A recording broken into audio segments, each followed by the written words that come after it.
Hello, my lovely little atoms. A very warm welcome to all of you. I hope आप सब लोग एकदम अच्छे हैं, अच्छी हेल्थ में हैं और पढ़ाई भी सब अच्छी चल रही है.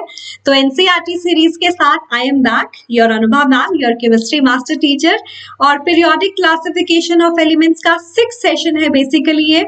तो मैं उम्मीद करती हूँ कि बाकी के सेशन देख लिए होंगे जिसमें हम इन टेक्स्ट क्वेश्चन जो है एनसीईआरटी के डिस्कस कर रहे हैं. चारों चैप्टर ऑलरेडी हो चुके हैं, 5th चल रहा है. ठीक है, तो देखते रहो साइड बाय साइड. आज डिस्कस करेंगे पेज नंबर 91 का 4th and 5th question and page number 92 का 6th एंड 7th क्वेश्चन. ठीक है, तो एकदम रेडी हो? बिल्कुल शुरू करते हैं. बट डिस्क्रिप्शन बॉक्स चेक कर लेना क्योंकि प्रो क्लासेस का लिंक है जिसके थ्रू आप वेदांतों का हिस्सा बन सकते हो even for a month to the entire year. के एक महीने के लिए देखना है कि कैसे प्लान करना है, तो आओ, एक महीने में भी इक्वली अच्छे बेनिफिट मिलेंगे और अनलिमिटेड माइक्रो कोर्सेज अटेंड करने का मौका मिलेगा. कोई भी चीज क्लियर नहीं है, 1000 बार उसको पढ़ सकते हो. ठीक है, एजी प्रो याद कर लेना because that will give you discount. या okay, let's move with the very first question, and that is, what property do all the elements in the same column of periodic table as boron have in common. मतलब boron की जो family है ना, उनमें basically क्या property common है. और मैंने आपको ट्रिक्स बताई है जब चैप्टर पढ़ाया, पिछली साल भी पढ़ाया था, पूरा वन शॉट वीडियो भी कराया था. तो देखो ऐसे याद कर सकते हो, बैंगन, आलू, गाजर इन थैला. इस पर्टिकुलर ग्रुप को याद रखना है तो इंग्लिश में कैसे याद करोगे? Bag it. ठीक है, फर्स्ट लेटर बैग इट. या तो इन सब में क्या कॉमन है students? That is there valence electron. एक ग्रुप की यही प्रॉपर्टी होती है कि उनके जो लास्ट शेल है ना, उसमें सेम नंबर ऑफ इलेक्ट्रॉन होते हैं. याद रखो इस बात को, बस नंबर ऑफ शेल्स इंक्रीज करते रहते हैं. या सो बोल दो सेम वैलेंस इलेक्ट्रॉन. अब आगे बढ़ते हैं सेकेंड पार्ट पे जो है, what property do all elements have in common of the periodic table as fluorine have in common. मतलब ये भी कोई बात हुई? सेम ही तो बात है. Fluorine, chlorine, bromine, iodine, एस्टेटिन. फिर कल बाहर आया ऑटो या फिर fat, Clyde, bribed, innocent, Arthur. जिस भी तरीके से तुम्हें याद रखना है. अगेन ये 17th ग्रुप है पीरियोडिक टेबल का जिसको हैलोजन फैमिली बोलते हैं. हेलो का मतलब सॉल्ट, जन का मतलब जनरेटर, जो सॉल्ट जनरेट करते हैं मेटल के साथ कंबाइन करके. Sodium chloride is one of the example. तो ये सारी फैमिली बोलो सेम, जो मेंबर है वो सेम फैमिली के हैं, halogen family. Same valence electron carry करते हैं और सारे के सारे नॉन मेटल है because they have a tendency to gain electron. कितना? 1 इलेक्ट्रॉन. उसको गेन करके उनका ऑक्टेट कंप्लीट हो सकता है. They will be stable. So that's what their properties in total in common. तो ग्रुप को समझ लिया तो इजी हो जाएगा. या okay, next is an atom has electronic configuration 287. what is its atomic number? इतना इजी क्वेश्चन. क्लोरीन, ये तो 9th क्लास में भी पढ़ा था कि एटॉमिक नंबर कैसे डिसाइड करते हैं. नंबर ऑफ प्रोटॉन या नंबर ऑफ इलेक्ट्रॉन. 17 इलेक्ट्रॉन है. न्यूट्रल एटम है क्योंकि कुछ बोला नहीं, एटम बोला है तो न्यूट्रल ही है. तो 17 एटॉमिक नंबर है, दैट इज क्लोरीन. सिंबल भी लिख दिया मैंने. To which of the following element would it be chemically similar? मतलब किसके साथ सिमिलर है? पिछले क्वेश्चन में पढ़ा था जिनके valence electron same kind of a behaviour they will show. तो नाइट्रोजन 7 है एटॉमिक नंबर, मतलब उसका configuration 25. Fluorine 9, that is 27. Phosphorus 15, that is 285. Argon 18, that is 288. तो इसका प्रॉपर्टी किसके साथ सिमिलर होगा? सेम वैलेंस इलेक्ट्रॉन जो कैरी करेगा, and that is my fluorine. Right, तो किसके साथ सिमिलर प्रॉपर्टी शो कर रहा है? फ्लोरीन. Same family. कौन सा फैमिली है? Halogen family.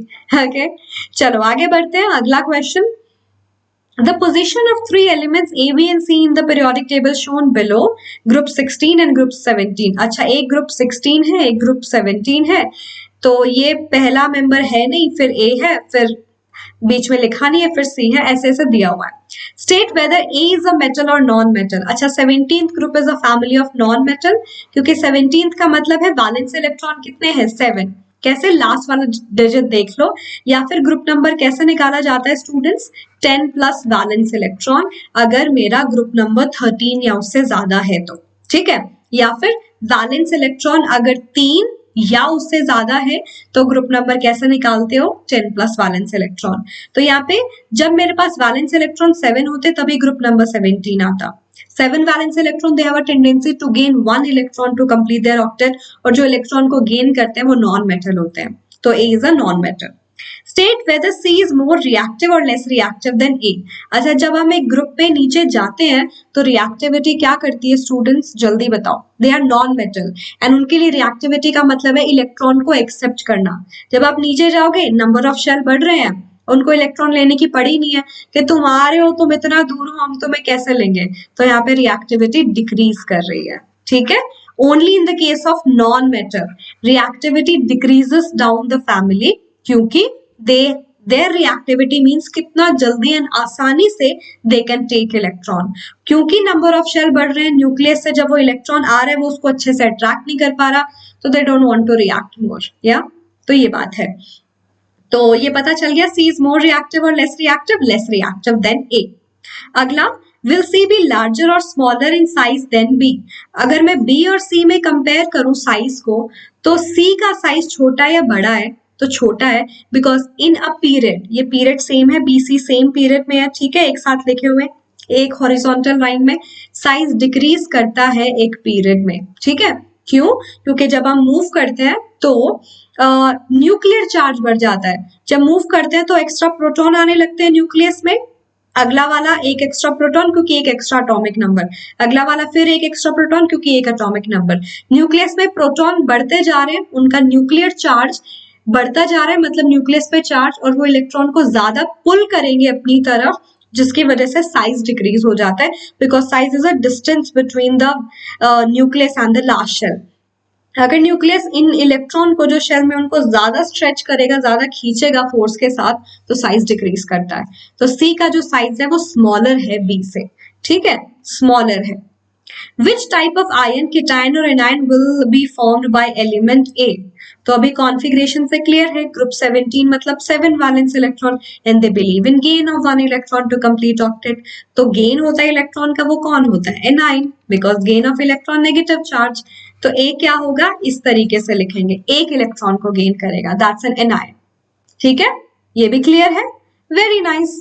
अगला question, Nitrogen atomic number 7 and phosphorus atomic number 15 belong to group 15. Okay. Write the configuration of these two elements. बहुत आसान. Which of these will be more electronegative? ये भी बता देते हैं. नाइट्रोजन का कॉन्फ़िगरेशन ये एटॉमिक नंबर के बेस पे जज कर सकते हो, राइट? इसका कॉन्फ़िगरेशन ये, very nice. Now which of these will be more electronegative? What is electronegativity, students? That's basically the tendency to attract the electron if they are making bond with other atoms. So when we move down, tendency to attract electron, I told you the distance will play a very important role, that how far my nucleus is from the last shell, right? So when we move from nitrogen to phosphorus, number of shell increases, my nucleus and the last electron is a bit far. Now it has a job to attract the upcoming electron or the electron being shared. तो इसका nucleus phosphorus का ज्यादा attract नहीं कर पाएगा क्योंकि दूर है एज कम्पेयर टू नाइट्रोजन। जितना छोटा साइज उतना इलेक्ट्रॉन को अट्रैक्ट करने की टेंडेंसी ज्यादा। तो nitrogen is more electronegative than phosphorus. Electronegativity जो होती है डिक्रीज करती है व्हेन वी मूव डाउन। ये पूछा है कौन ज्यादा इलेक्ट्रोनेगेटिव है, nitrogen is more electronegative. Simple, समझ आया? इजी था कि नहीं?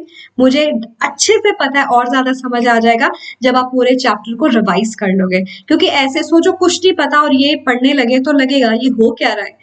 तो प्लीज चैप्टर को रिवाइज कर लो। All right, make sense, wonderful. And ये तो मैंने आपको बता दिया है।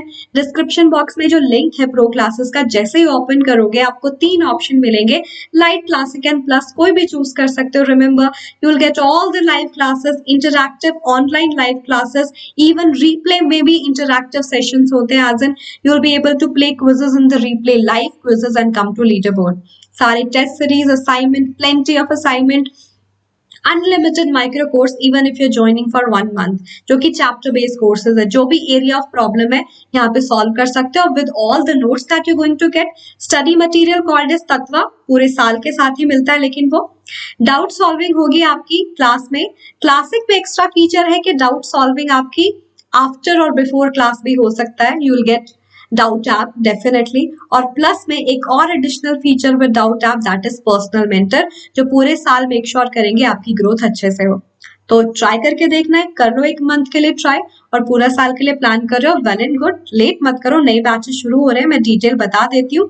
जिस पे भी जाओगे उसको सेलेक्ट करना है यहाँ पे जाके, और 1 मंथ से लेके पूरे कोर्स के लिए you can buy, okay, simple. अब AG Pro लगाने से it's like each and every session is somewhat coming down to 10 rupees to 11, ठीक है? तो definitely it's a benefit that you can have, and remember unlimited micro courses you will definitely get with that. Not only this, with a promise, we call it Vedanta improvement promise, कि पूरे साल growth होगी, improvement होगा, that's guaranteed, otherwise your course fees will be returned back, yeah? But शर्त क्या है कि आपको अपने असाइनमेंट पूरे करने हैं, 75% मैंडेटरी है कि इतनी क्लासेस तो अटेंड करनी, अपना जॉब पूरा करो, एंड वी गारंटी यू के डेफिनेटली आप में ग्रोथ हो सकती है, ठीक है? अब देखो 7 जून से नए बैचेस शुरू हो रहे हैं, कुछ ऑलरेडी हो चुके हैं, सो लेट इससे ज्यादा करना ठीक नहीं होगा। थैंक यू सो मच सुनने के लिए, आई होप सब समझ आ गया होगा। कमेंट सेक्शन में बताना कैसा लगा, और लाइक कर देना वीडियो को, फ्रेंड्स के साथ शेयर करना है, एंड सब्सक्राइब कर लेना चैनल को। All right, let's meet next time, until then stay tuned, bye bye, take care.